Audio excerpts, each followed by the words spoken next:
Aspirants, आप सभी का स्वागत है एनालिस्ट आईएएस के यूट्यूब चैनल पे। हमारा का जो टॉपिक डिस्कशन के लिए वो है biofuels. We learn each and everything regarding biofuels which is important for exam.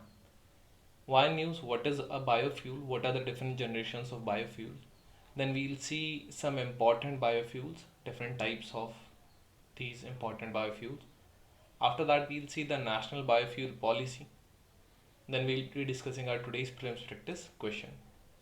Why news? So the Director General of the Foreign Trade, he amended a notification some days ago in 2018, notification of 18, to extend that export of biofuel from special economic zones or export oriented units are allowed for fuel as well as non-fuel purposes, and that too without any restriction when produced for only imported feedstock.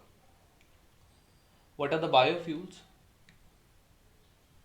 Any hydrocarbon fuel, which is a solid, liquid, or a gas, which is being produced from an organic matter, which may be living or once be living a material in a short period of time, is considered to be a biofuel. For example, solid में आप wood manure, liquid में bioethanol, biodiesel, biopetrol and all.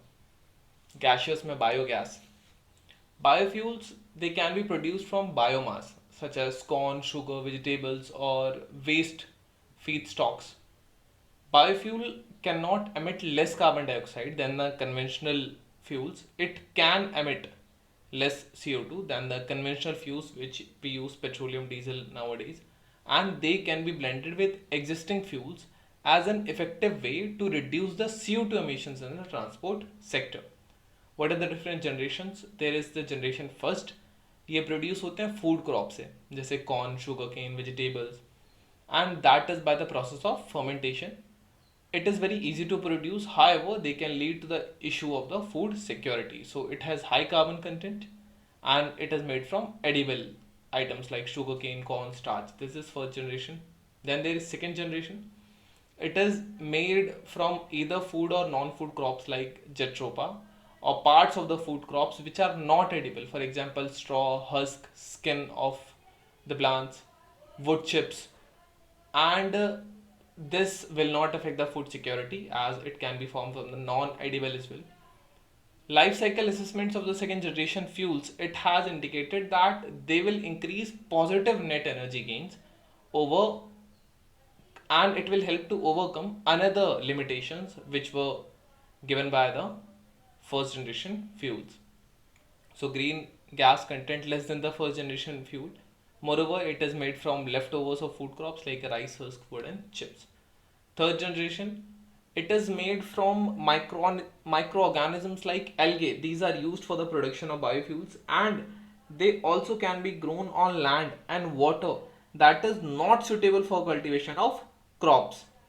However, there is one disadvantage to these biofuels apart from the complicated production process.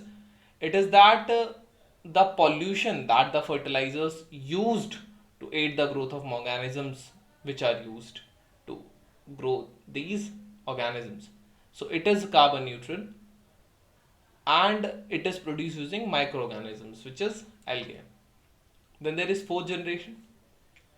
These are used by biotechnological tools to create genetically modified plants, and these plants absorb large amount of CO2 from the atmosphere while growing. Once these plants are mature, biofuels can be made out of them by using the same technology which was used for the second generation, and such fuels are considered as carbon negative because when they are being under production they extract the carbon from the environment, and after that also they can be used as the fuel. So they are made from genetically engineered crops which are specifically designed for this, and they are also carbon negative. So here are the examples.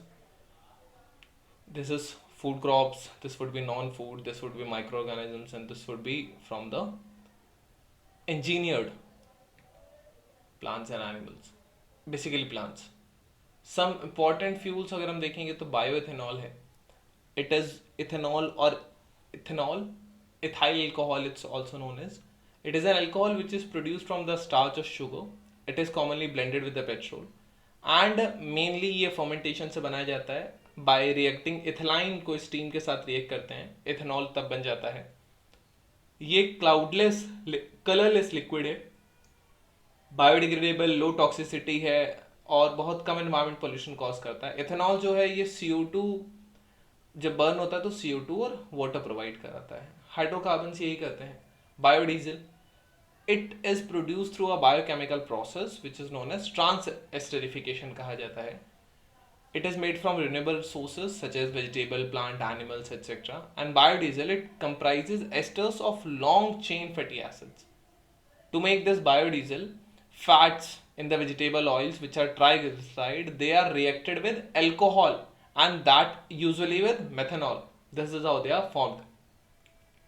They are developed in India centers around the cultivation of Jatropha plant seeds rich in oil. These are 40% rich. Biogas, it is created by as a byproduct of decomposing plants and animal waste in the environment with low level of oxygen. It can be found in the landfills, waste treatment facilities and dairies as well. So it is produced by anaerobic decomposition of organic matter which do not use oxygen. Now it is made up of methane and CO2, which are the greenhouse gases. Thus, natural incentives are strong to keep the biogas from entering the atmosphere. Then there is biobutanol. But means 4 carbon alcohol is used. Is a 4 carbon alcohol, butanol, produced by the fermentation of the biomass. Moreover, it can be carried out in ethanol production facilities. Primary use of the butanol is an fuel in internal combustion engines and its properties are similar to that of the gasoline. Then there is biohydrogen. It can be produced using a number of processes such as pyrolysis, gasification can be used, and it is considered as a valuable and alternative energy carrier to the fossil fuels also. However, economically feasible large scale biohydrogen production is essential for the replacement of the fossil fuels with biohydrogen. So it's not economically feasible that much. Now, national policy on the biofuels. It's of 2018. These are the salient features. An indicative target of 20% of blending of ethanol in the petrol and 5% blending in the diesel, which was biodiesel, up to 2030. This is one of the salient feature. Then with a thrust on advanced biofuels, this policy indicates a viable gap. Funding scheme for 2G ethanol biorefineries, there would be a funding scheme of 5,000 crore in coming 6 years. Then there would be categorization of biofuels. We have studies that first generation, second generation, third generation and the fourth generation. Now increase the scope of raw material for ethanol procurement by encouraging intermediate or the B molasses, sugarcane juice and other sugar containing materials, damaged residual surplus food grains, these would be used. There would be a national building up of National Biofuel Coordination Committee, which is NBCC, which would work under the Ministry of Petroleum and Natural Gas. So this would be set up. There would be more focus on the research, development and demonstration in this field of biofuel livestock, feedstock. Then biodiesel production to be encouraged from non-edible oil seeds, used cooking oil seeds and all. So it will help prevent the food security as well. Now, develop it will also help to develop national biomass repository by conducting appraisal of the biomass across the country. So now second for prelims practice question, which of the following biofuels is carbon negative? First generation, second, third or fourth? Second question, this question came in the year 2020. According to the India's national policy on the biofuels, which of the following can be used as raw materials for the production of biofuels? Cassava, damaged wheat grains, groundnut seeds, horse gram, rotten potatoes, sugar beets. Select the correct answer using the code given below. You can type the answer in the comment section. This was all about today's video and session. Thank you. Have a nice day and stay tuned with ANALYST IAS for better preparation.